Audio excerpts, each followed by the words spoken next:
Hello friends, Sindhu Bhairavi சீரியலில் என்ன நடக்குதுன்னு பார்க்கலாம் வாங்க. அடுத்தடுத்த சுவாரஸ்யங்களை தெரிஞ்சுக்க இந்த வியூவர்ஸ் ஸ்கிப் பண்ணாமல் கடைசி வரைக்கும் பாருங்கள். அன்னபூர்ணி சிந்துவை காயத்ரி என்கேஜ்மெண்ட் ஃபங்க்ஷனில் கலந்துக்கவே விடலை. ஸோ அவங்க வீட்டுக்கு வெளியே தான் நிற்கிறாங்க. காயத்ரிக்கு ரொம்பவே ஆசை, காயத்ரி அதாவது சிந்து நம்மளோட என்கேஜ்மெண்ட் ஃபங்க்ஷனில் கலந்துக்கணும் அப்படின்னு சொல்லிட்டு. அதுக்காண்டி இங்கே நம்ம அன்னபூர்ணி கிட்ட கேட்குறாங்க. ஆனால் அன்னபூர்ணி சம்மதிக்கவே இல்லை. இங்கே பாரு காயத்ரி, உனக்கு ஒரு நல்லது நடக்க போகுது. நம்ம குடும்பத்துக்கு கெட்டது செஞ்சவங்க, நம்பிக்கை துரோகம் செஞ்சவங்க யாருமே உன்னுடைய நல்ல ஃபங்க்ஷனில் கலந்துக்க கூடாதுன்னு நான் நினைக்கிறேன். நான் சொல்கிறத நீ கேட்பேன்னு நினைக்கிறேன். அமைதியாக உன் வேலை என்னமோ அதை பாரு காயத்ரி அப்படின்னு சொல்கிறாங்க. காயத்ரிக்குமே ரொம்பவே மனசு கஷ்டமாக இருக்குது. சிந்து பயங்கரமாக ஃபீல் பண்ணுறாங்க. அது மட்டும் இல்லாமல் சிந்து நினைக்கிற ஒரே விஷயம், காயத்ரியோட நிச்சயதார்த்தம் நல்லபடியாக நடக்கணும், அது நடந்தால் மட்டும் போதுன்ற மாதிரி தான் அவங்க நினைக்கிறாங்க. ஸோ இப்போது நிச்சயதார்த்தமே நல்லபடியாக முடியுது. ஸோ நிச்சயதார்த்தத்துக்கு இங்கே நம்ம சஞ்சய்மே வராங்க. ஸோ அவங்க போலீஸ் ட்ரெஸ்ஸோடு தான் வராங்க. இங்கே பைரவியை பார்த்து பேசணுன்றதுக்காக வராங்க. சஞ்சயை பார்த்தா இங்கே ஆறுமுகம் ரொம்பவே பதறி போகிறாங்க. இந்த எடுபட்ட பையன் எதுக்காக இங்கே வரான் அப்படின்னு சொல்லிட்டு மனசுக்குள்ளே நினைக்கிறாங்க. ஏதோ ஒரு பிரச்சனையை கொண்டு தான் வரான், என்ன பிரச்சனையை கிளப்ப போகிறான்னு தெரியலையே அப்படின்னு சொல்லிட்டு ரொம்பவே பதறாங்க. இப்போது பைரவி சஞ்சயை பார்த்ததுமே, வா சஞ்சய், என்ன சஞ்சய் ஃபங்க்ஷனுக்கு வந்திருக்க, இப்படி யூனிஃபார்மில் வருது அப்படின்னு சொல்லிட்டு. எங்கள் பாரு பைரவி, நான் ஃபங்க்ஷனுக்கெல்லாம் வர கிடையாது, நான் டியூட்டியில் தான் இருக்கேன். ஸோ நீ ஒரு கம்ப்ளைண்ட் கொடுத்த ஞாபகம் இருக்கா அப்படின்னு சொல்லி கேட்குறாங்க.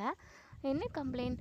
ஆமாம்மா, இது கரும்பு எல்லாத்தையுமே மாடுகள் மேய்ஞ்சி அது நாஸ்தி பண்ணது யார் காரணம், அது தானாக நடந்ததா இல்லை சதி செஞ்ச வேலையான்னு சொல்லிட்டு நான் உங்களை கண்டுபிடிக்க சொல்லியிருந்தேன், கண்டுபிடிச்சிட்டிங்களா சஞ்சய் அப்படின்னு சொல்லி கேட்கவும், ஆமாம் பைரவி, அந்த கேடுகட்ட வேலையை செஞ்சது யார் தெரியுமா அப்படின்னு சொல்லிட்டு. உடனே எங்கள் அன்னபூர்ணி இருந்துட்டு, என்ன சஞ்சய் சொல்கிறீங்க, அப்போது அது சதி வேலை, அது சதி வேலை தானா, வேணும்னே யாரும் மாடுகளை விட்டு மேய விட்டுருக்காங்களா அப்படின்னு சொல்லி கேட்கவும், ஆமாம்மா, அந்த கேடுகட்ட வேலையை செஞ்சது இதோ இங்கே நிற்கிறாரே உங்கள் பையன் ஆறுமுகம், இவர் தான் கருப்புசாமி அண்ணன் வீட்டிலேருந்து அவங்க பண்ணையிலேருந்து மாட்டுங்களை எல்லாத்தையுமே ஓட்டிகிட்டு நைட்டோட நைட்டாக ஒட்டுமொத்த பயிர்களையுமே நாஸ்தி பண்ணது இதோ இவர் தான் அப்படி சொல்லிட்டு சொல்லிடுறாங்க.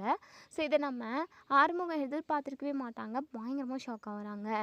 உடனே இங்கே நம்ம அன்னபூர்ணி இருந்துட்டு, என்ன சொல்கிற சஞ்சய் அப்படின்னு சொல்லி கேட்கவும், ஆமாங்க ஆண்டி, இவர் தான் இந்த ஒரு கேவலமான வேலையை செஞ்சது அப்படி சொல்லிட்டு. நம்ம பைரவி பயங்கரமாக ஷாக் ஆகுறாங்க. இங்கே ஆறுமுகத்துக்கிட்ட இங்கே பாரு ஆறுமுகம், நீ இப்படி ஒரு வேலையை செஞ்சுருப்பேன்னு சொல்லிட்டு நான் சத்தியமாக நினச்சி கூட பார்க்கல. ஏன்னா எனக்கு ஒன்று பிடிக்காது தான், நான் உன் கூட ஒன்று சேர்ந்து வாழ மாட்டேன்னு சொன்னேன் தான். ஆனால் நீ இவ்வளோ கேவலமாக சீஃபாக, அதுவும் விவசாயிகள் எம்பிட்டு கஷ்டப்படுறாங்கன்னு தெரிஞ்ச ஆள் நீ போய் இப்படியெல்லாம் பண்ணியிருப்பியான்னு யோசித்து கூட நான் பார்க்கல. ஆனால் நீ தான் இந்த கேடுகிட்ட வேலையை செஞ்சுருக்க. உன்னெல்லாம் என்னன்னு சொல்லி திட்டுறதுன்னு கூட தெரியல, என் முகத்திலே முடிக்காத அப்படி சொல்லிட்டு பயங்கரமாக அழுகிறாங்க. அன்னபூர்ணி இருந்துட்டு எங்கள் ஆறுமுகத்தை பயங்கரமாக அடி வெளுத்து வாங்குறாங்க.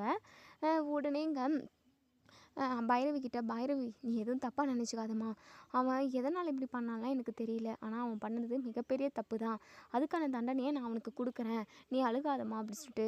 இங்கே பாருங்க அத்தை, நீங்கள் உங்கள் பையனுக்கு என்ன வேணாலும் தண்டனை கொடுத்துக்கோங்க, நான் கஷ்டப்பட்டு உருவாக்குன அந்த கரும்பு பயிரை எல்லாத்தையுமே உங்கள் பையன் மாடு விட்டு அழிச்சிருக்காரு. அவர் பண்ணதுக்கு நான் எப்போவோ அவருக்கு, அதாவது எனக்கு பண்ண துரோகத்துக்கு அவருக்கு நான் எப்போவோ தண்டனை கொடுத்துருக்கணும். ஆனால் உங்களுக்காகவும் என் அப்பாவுக்காகவும் இத்தனை நாளாக நான் பொறுமையாக இருந்தேன். இதுக்கப்புறமும் இனியும் நான் பொறுமையாக இருக்கணும்னு எனக்கு எந்த ஒரு அவசியமும் இல்லை. என்னை ஏமாற்றி என் கழுத்தில் தாலி கட்டினாரு. அது மட்டும் இல்லாமல் என்னையும் என் ஃப்ரெண்டு சஞ்சயையும் சந்தேகப்பட்டார். இப்போது கரும்பு விளைச்சல் நல்லபடியாக வரக்கூடாது, எல்லார் முன்னாடியும் நான் தலகுனிஞ்சு நிற்கணும், நான் ரொம்ப கெட்டவளாக இருக்கணும் அப்படின்றதுக்காக இப்போது கரும்பு எல்லாத்தையுமே எல்லா விளைச்சலையுமே நாஸ்தி பண்ணியிருக்காரு. இவரை நான் எந்த வகையில் மன்னிச்சு என் புருஷனாக ஏற்றுக்கட்டும், இவர் கூட ஒன்று சேர்ந்து வாழ்ந்தா என் வாழ்க்கை நல்லா இருக்குமா நீங்களே சொல்லுங்கள். ஒரு பொண்டாட்டியோட ஆசை, சின்ன சின்ன ஆசைகளை கூட நிறைவேற்றி வைக்க முடியாத இவரெல்லாம் ஒரு நல்ல புருஷன் நீங்கள் நினைக்கிறீங்களா? இல்லை இதுக்கப்புறமும் நல்ல புருஷனாக இருப்பாருன்னு நினைக்கிறீங்களா? இங்கே பாருங்கள் அத்தை, உங்கள் பையனுக்கு நீங்கள் தண்டனை கொடுங்க, கொடுக்காம போங்க. ஆனால் நான் இவர் முகத்தில் முழிக்கிறதுக்கு எனக்கு துளி கூட விருப்பம் இல்லை. நான் இந்த வீட்டை விட்டு போகிறேன் அத்தை அப்படி சொல்கிறாங்க. நம்ம அன்னபூர்ணிக்கு அப்படியே நெஞ்சில் இடி விழுந்த மாதிரி இருக்குது. இங்கே பாருமா பைரவி, உன்னை கையெடுத்து கும்பிடுறேன், தயவு செஞ்சு இந்த வீட்டை விட்டு மட்டும் போகிறேன்னு சொல்லாத. நான் இந்த ஆறுமுகத்தை வேணால் வீட்டை விட்டு அனுப்புகிறேன் அப்படின்னு சொல்லவும் இங்கே நம்ம சஞ்சய்க்கு ஒரு பக்கம் பதட்டமாயிடுது. என்ன இவங்க ஒருவேளை ஆறுமுகத்தை வீட்டை விட்டு வெளியே அனுப்பிட்டா இந்த வீட்டை விட்டு பைரவி வரத்துக்கு சான்ஸ் இல்லையே. பைரவி வீட்டை விட்டு வெளியே வந்தால் மட்டும்தானே ஆறுமுகத்தை நிரந்தரமாக வெறுக்க வைக்கிற மாதிரியும் நம்ம கூட அவளை ஒன்று சேர்ந்து வாழ வைக்கிற மாதிரியும் நம்ம பண்ண முடியும். இது அன்னபூரணி ஆண்டி காரியத்தவே கெடுத்துருவாங்க போலவே அப்படி சொல்லிட்டு இங்கே நம்ம சஞ்சய் வந்து மனசுக்குள்ளே நினைக்கிறாங்க. பைரவி பயங்கரமாக அழுதுகிட்டு இருக்காங்க. சிந்து இருந்துட்டு ஆறுமுகம் கிட்ட வந்து என்ன மச்சான் ஆறுமுகம் மச்சான் இப்படி ஒரு வேலையை பண்ணியிருக்கீங்களே நீங்கள் போய் இப்படி பண்ணலாமா அப்படி சொல்லிட்டு இவங்களும் கேட்கவும் ஆறுமுகம் இருந்துட்டு அது வந்துங்க உடனேங்க நம்ம அன்னபூர்ணி பயங்கரமாக அடிக்கிறாங்க. எவ்வளோ அடிச்சும் அவங்களுக்கு ஆத்திரம் கோபம் எதுவுமே குறையவே இல்லை. அம்மா நீ எம்பிட்டு வேணாலும் என்னை அடிச்சுக்கோமா, ஆனால் இதுக்கு பின்னாடி ஒரு காரணம் இருக்குது. பைரவி என்கிட்ட சவால் விட்டுருந்தா இந்த கரும்பு விளைச்சல் எல்லாமே நல்லபடியாக வந்தது அப்படின்னா நீ வந்து என்னை நிரந்தரமாக பிரிஞ்சு போயிடணும் அப்படின்னு நான் சவால் விட்டுருந்தேன்.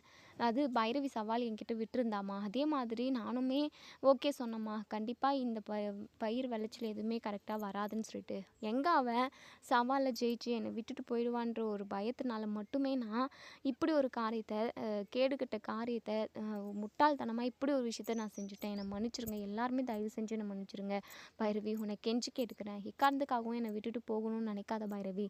உனக்காக நான் நிறைய செய்யணும்னு நினைக்கிறேன். உன் கூட ஒன்று சேர்ந்து வாழணும்னு நினைக்கிறேன். ஆனால் நீ என் மனசை புரிஞ்சிக்கவே மாட்டேங்கிற பைரவி. ப்ளீஸ் பைரவி என்னை விட்டுட்டு போயிடாத. நான் பண்ணினது மிகப்பெரிய தப்பு தான். அதுக்கு நீ என்ன தண்டனை வேணாலும் எனக்கு கொடு, நான் ஏற்றுக்கிறேன் அப்படின்னு சொல்லிட்டு ஆறுமுகம் பயங்கரமாக அழுகிறாங்க.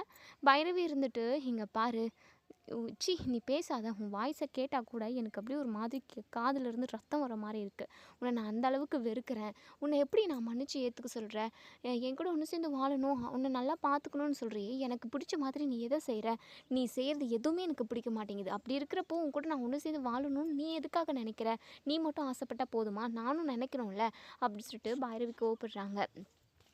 இங்கே நம்ம அன்னபூர்ணி இருந்துட்டு மனசுக்குள்ளேயே நினைக்கிறாங்க பைரவி இந்த வீட்டை விட்டு போகிறேன் அப்படின்னு கிளம்புறதுக்குள்ளே நம்ம ஏதாவது ஆறுமுகத்துக்கு தண்டனை கொடுத்தே ஆகணும். அப்போ தான் பைரவி இந்த வீட்டை விட்டு போக மாட்டா. கொஞ்ச நாள்லேயே எப்படியாவது ஆறுமுகத்தை மன்னிச்சு ஏற்றுக்கிற மாதிரியான ஒரு சூழ்நிலை வரணும். இந்த ஆறுமுகம் எதுக்காக இப்படி புத்திக்கிட்டுத்தனமா இப்படி ஒரு வேலையை செஞ்சான்னு தெரியல. ஏற்கனவே ஆறுமுகம் மேலே பைரவி கோவமாக இருந்தா. இது எதையுமே மனசில் வச்சுக்காம இவன் பாட்டுக்கு மாடுகளை விட்டு கரும்பு எல்லாத்தையுமே மேய்ச்சி வச்சுருக்கானே. ஐயோ கடவுளே, நான் எப்படி ஆறுமுகத்தோட வாழ்க்கையை காப்பாற்றுவேன்?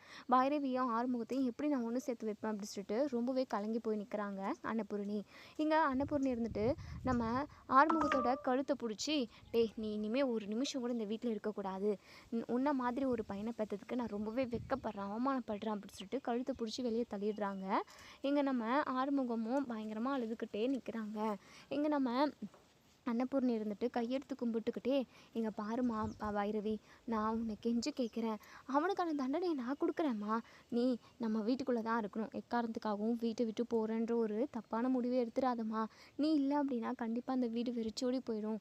நீ தான் இந்த வீட்டை அடுத்த தலைமுறைக்கு பார்த்துக்கணும். அடுத்த தலைமுறை வரைக்கும் வளர செழிய வைக்கணும், தளர வைக்கணும் அப்படின்னு சொல்லிட்டு எக்கச்சக்கமான ஆசைகள் என் மனசுக்குள்ளே இருக்குமா.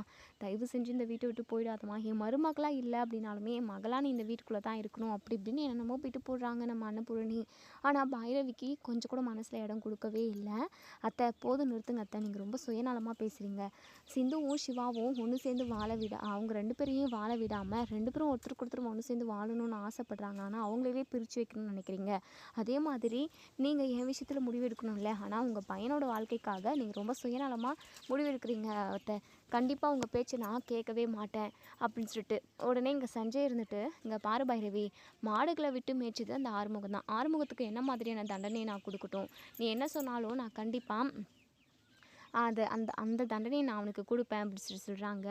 இங்கே பைரவி இருந்துட்டு வேண்டாம் சஞ்சய், நான் இந்த வீட்டை விட்டே வந்துடுறேன். எதுக்காக அவங்களுக்கெல்லாம் நம்ம தண்டனையை கொடுத்துக்கிட்டு தேவையில்லாதவங்க வீட்டில் நான் எதுக்காக இருக்கணும்? என்னமோ பைரவி தேவையில்லாத அது இதுன்னு என்னமோ சொல்லிக்கிட்டு இருக்க, அப்படிலாம் சொல்லாதம்மா, இது உன் வீடுமா அப்படின்னு சொல்லிட்டு அன்னபூர்ணி சொல்லவும் இங்கே பைரவி இருந்துட்டு அதெல்லாம் முடியாத அத்தை, நீங்கள் என்ன தான் சொன்னாலும் எப்படி கெஞ்சி கேட்டாலுமே கண்டிப்பாக இந்த வீட்டில் இருக்கிறதுக்கு என் மனசு வந்து இடம் கொடுக்கவே கொடுக்காது அப்படின்னு சொல்லி சொல்கிறாங்க. இங்கே மகா பயங்கர சந்தோஷத்தில் இருக்காங்க. ஏன்னா சிவாவை என்கிட்டேருந்து பிரிச்சுட்டாங்க, அன்னபூரணி பிரிச்சுட்டா, அவள் கண்டிப்பாக இப்படி கதறி கதறி அழுகிற ஒரு நாள் வரும் அப்படின்னு சொல்லிட்டு அவங்க ஏங்கிக்கிட்டு இருந்திருப்பாங்க. இப்போது தன்னோட பிள்ளை வாழ்க்கைக்காக கதறி கதறி கெஞ்சி காலில் விழாத குறையாக கெஞ்சிக்கிட்டு இருக்காங்க பைரவி கிட்ட அன்னபூரணி. ஸோ இதெல்லாம் பார்த்து ரொம்ப சந்தோஷப்படுறாங்க. என் அன்னபூரணி என்கிட்டேருந்து என் பையனை பிரிச்சில்ல, அது மட்டும் இல்லாமல் சிந்துவை இந்த வீட்டை விட்டு அனுப்பாமல் இங்கே வேலைக்காரியாக வச்சுக்கிட்டு இருக்குல்ல, எசகிக்கிட்ட இருந்து காயத்ரி பிரிச்சில்ல, இது எல்லா பாவம் தான் உன்னை இப்போது சுற்றி வளைச்சி அடிச்சுக்கிட்டு இருக்கு. கண்டிப்பாக உன் பையனோட வாழ்க்கை நல்லாவே இருக்காது. நான் எப்படி என் பையனை பிரிஞ்சு என் பையனோட வாழ்க்கையை நினச்சி என் தம்பியோட வாழ்க்கையை நினச்சி ஒவ்வொரு நிமிஷமும் கஷ்டப்பட்டுக்கிட்டு இருக்கேனோ அதே மாதிரி நீயும் கஷ்டப்படுவடி, ஒவ்வொரு நிமிஷமும் அப்படி கதறி கதறி அழுகுவடி அப்படின்னு சொல்லிட்டு எங்கள் நம்ம மகா வந்து மனசுக்குள்ளேயே நினச்சி பயங்கர ஹாப்பியாக ஃபீல் பண்ணிக்கிட்டு இருக்காங்க. இங்கே நம்ம சிந்துக்குமே என்ன பண்ணுறதுன்னு தெரியல. ஏற்கனவே நம்ம பைரவி ஆறுமுகத்தை விட்டு போகிறோன்னு சொல்லிட்டு ரொம்பவே பிடிவாதமாக இருந்திருப்பாங்க. அதை இதை சொல்லி வீட்டில் இருக்க வச்சுருந்தாங்க. இப்போது ஆறுமுகம் இப்படி ஒரு தப்பு செஞ்சதுனால நம்ம சிந்துக்குமே என்ன சொல்லி பைரவி இங்கே இருக்க வைக்கிறதுனே தெரியல. அவங்களுமே சைலண்ட்டாக தான் இருக்காங்க. இப்போது இங்கே சஞ்சய் இருந்துட்டு, சரி பைரவி, நீ இந்த வீட்டை விட்டு போகிறேன்னு வேறு சொல்லிக்கிட்டு இருக்க, வரதான் தான் சொல்லு பைரவி, உன்னை நான் ட்ராப் பண்ணிடுறேன் அப்படின்னு சொல்லிட்டு இங்கே நம்ம பைரவிக்கு ஒரே ஒரு மாதிரி எமோஷ்னலாக ஆகிடுது. ஏன்னா சுற்றி நடக்கிறது எதுவுமே அவங்களுக்கு பிடிக்கல. கட்டின புருஷனும் நமக்கு உண்மையாக இல்லை, அத்தையும் பையனுக்காக சுயநலமாக பேசுகிறாங்க. இப்படி தன்னை சுற்றி இருக்கிறவங்க எல்லாருமே சுயநலமாக தான் இருக்காங்க, நமக்காக யாருமே இல்லை அப்படின்னு சொல்லிட்டு ரொம்பவே ஃபீல் பண்ணி அழுகுறாங்க. இப்போது சஞ்சய் வந்து அந்த சமயத்தில், அதாவது பைரவி அன்புக்கு ஏங்குற சமயத்தில் இப்போது இங்கே நம்ம சஞ்சய் இருந்துட்டு, இங்கே பாரு பைரவி, எதுக்காக இப்போ நீ அழுதுகிட்டு இருக்க, உன் வாழ்க்கையே வேஸ்ட்டாக போயிடுச்சுன்னா, தனக்கு இப்படி ஒரு புருஷன் கிடச்சிட்டான், புருஷன் தப்பு செஞ்சுமே மாமியார் புருஷனுக்காக சப்போர்ட் பண்ணி பேசுகிறாங்க, நமக்காக யாரும் இல்லைன்னு சொல்லிட்டு அழுதுகிட்டு இருக்கியா பைரவி அப்படின்னு சொல்லி கேட்கவும், இங்கே பாருங்கள் சஞ்சய், நான் என் புருஷன் வந்து இப்படி இருக்காரு, என் புருஷன் நல்லவராக இல்லையே, அவருக்கும் நம்ம ஒன்று சேர்ந்து வாழணும், ஆனால் அவர் நல்லவராக நமக்கு பிடிச்ச மாதிரி இல்லையே அப்படின்னாலாம் நான் நினச்சி கவலைப்படவே கிடையாது சஞ்சய். என் வாழ்க்கையை நினச்சி தான் நான் ரொம்ப ஃபீல் பண்ணுறேன். அதையும் தாண்டி என் அத்தைக்காகவும் என் மாமாக்காகவும் என் அத்தைக்காகவும் என் அப்பாக்காகவும் மட்டும்தான் நான் இதோ இங்கே நிற்கிறாரே ஆறுமுகம், இவர் கூட ஒன்று சேர்ந்து இத்தனை ஒரு வருஷமாக நான் காலத்தை ஒரு மாதிரி கஷ்டத்தோடு கடந்துக்கிட்டு இருந்தேன். ஆனால் இன்றைக்கி என் அத்தையை அது ஆறுமுகம் சைடு பேசுகிறாங்க, சுயநலமாக பேசுகிறாங்க, எனக்காக யாருமே இல்லைன்னு நினைக்கிறப்போ எனக்கு ரொம்ப வருத்தமாக இருக்குது சஞ்சய் அப்படின்னு சொல்லவும், சஞ்சய் இருந்துட்டு, இங்கே பாரு பைரவி, எக்காரத்துக்காகவும் எப்போவுமே நீ எனக்கு யாரும் இல்லை, நம்ம தனியாக இருக்கோம், அனாதையாக இருக்கிற மாதிரி ஃபீல் ஆகுது அப்படின்னு என்றைக்குமே நினைக்கவே கூடாது. ஏன்னா உன்னுடைய பெஸ்ட் ஃப்ரெண்ட் நான் இருக்கேன் பைரவி, நான் இருக்கிறப்போ நீ எதுக்காக இப்படி கலங்கி நிற்கிற, உனக்கு எப்போவுமே கஷ்டத்துலேயும் சரி சந்தோஷத்துலேயும் சரி எல்லா டைம்லேயும் உனக்கு நான் கை கொடுப்பேன், எப்போவுமே உறுதுணையாக உனக்கு நான் தோள் தட்டி விட ஒரு நண்பன் நான் இருக்கிறப்போ நீயே பைரவி கண் கலங்குற, நீ கலங்கவே கூடாது அப்படி சொல்லிட்டு ஒரு மாதிரி ரொம்ப எமோஷ்னலாக பேசுகிறாங்க.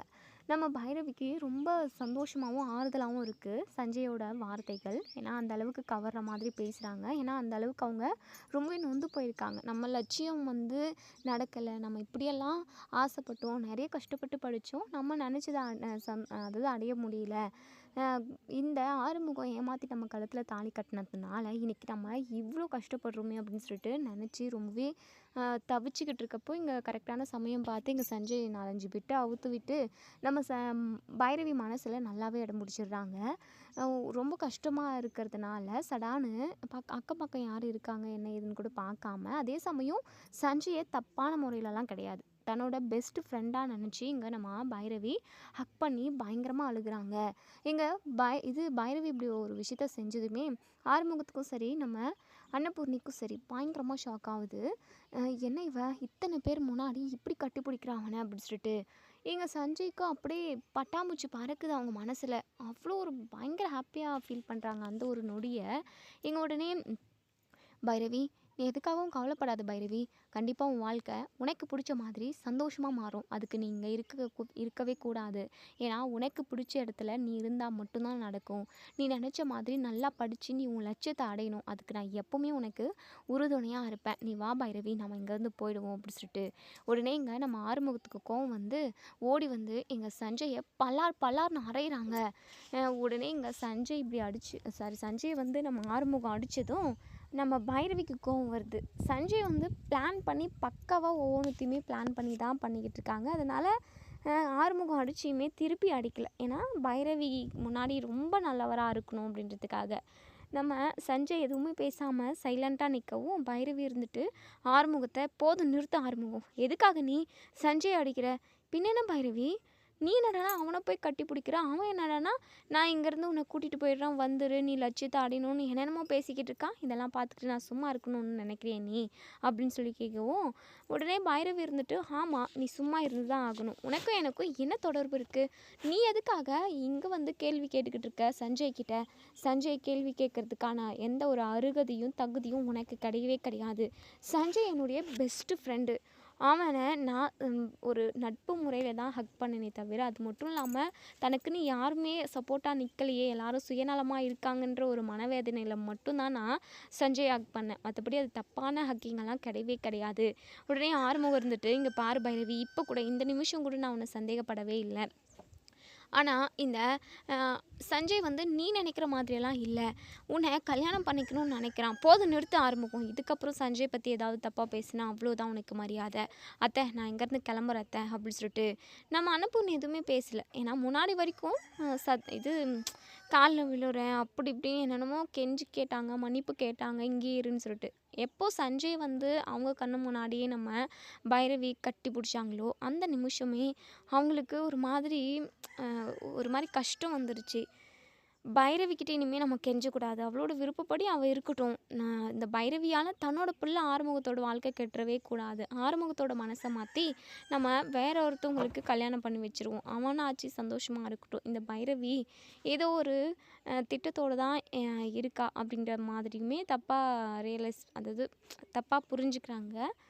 ஸோ இப்போது சஞ்சய் இருந்துட்டு பைரவி பாத்தியா பைரவி, இப்போ கூட நான் உன்னை கல்யாணம் பண்ணிக்கிறதுக்காக தான் இப்படிலாம் பண்ணிக்கிட்டு இருக்கேன்னு இந்த ஆறுமுகம் நம்ம 2 பேரையும் சந்தேகம் தான் படுறான், எனக்கு ரொம்ப மனசு கஷ்டமாக இருக்குது பைரவி அப்படின்னு சொல்லிட்டு. உடனே பைரவி இருந்துட்டு இங்கே பாரு சஞ்சய், நீயும் நானும் கல்யாணம் பண்ணிட்டா இதோ இந்த ஆறுமுகத்துக்கு கடுப்பாக இருக்கும், வெறுப்பாக இருக்கும், கஷ்டமாக இருக்கும்னா அதை செய்கிறதுக்கு கூட நான் தயங்க மாட்டேன் அப்படின்னு சொல்லிட்டு இங்கே பைரவி ஒரு வார்த்தை விடுறாங்க. ஸோ இதை கேட்டேங்க நம்ம சஞ்சய்க்கு பயங்கர சந்தோஷமாக இருக்குது.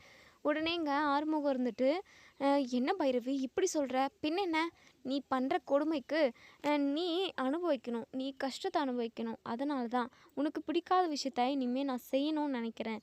உடனே இங்கே அன்னபூர்ணி இருந்துட்டு போதும் நிறுத்து பைரவி, நீ என்ன சொன்னாலும் கேட்டுக்கிட்டு இருக்கிறதுக்கு நான் ஒன்றும் ஜடம் கிடையாது, என் பையனுக்கும் உணர்வு இருக்குது, என் பையன் அப்படி என்ன தப்பு செஞ்சிட்டான், அவனை அப்படி வெறுத்து ஒதுக்குற, இப்போ இத்தனை நாளாக நட்புன்னு சொல்லிக்கிட்டு இருந்த நீ இன்னைக்கு இவனவே நான் கல்யாணம் பண்ணிப்பேன்னு சொல்கிற, அது உன் மனசுலேருந்து எப்படி வந்துச்சு, இல்லை இதுக்கு முன்னாடியே ஆறுமுகம் சொன்ன மாதிரி நீங்கள் 2 பேரும் தப்பான ரிலேஷன்ஷிப்பில் தான் இருக்கீங்களா அப்படின்னு சொல்லிட்டு அன்னபூர்ணி கேட்குறாங்க. ஸோ நம்ம பைரவி வந்து இப்படியெல்லாம் பேசினா யாருக்கு தான் அப்படி தோணாது. நேற்று வரைக்கும் ஏன் காலையில் வரைக்கும் கூட நம்ம அன்னபூர்ணி பைரவி மேலே நிறையவே நம்பிக்கை தான் வச்சுருந்தாங்க. இன்றைக்கி பைரவி பேசுகிற ஒவ்வொரு வார்த்தையுமே அன்னபூர்ணியோட மனசை ரொம்பவே பாதிக்குது.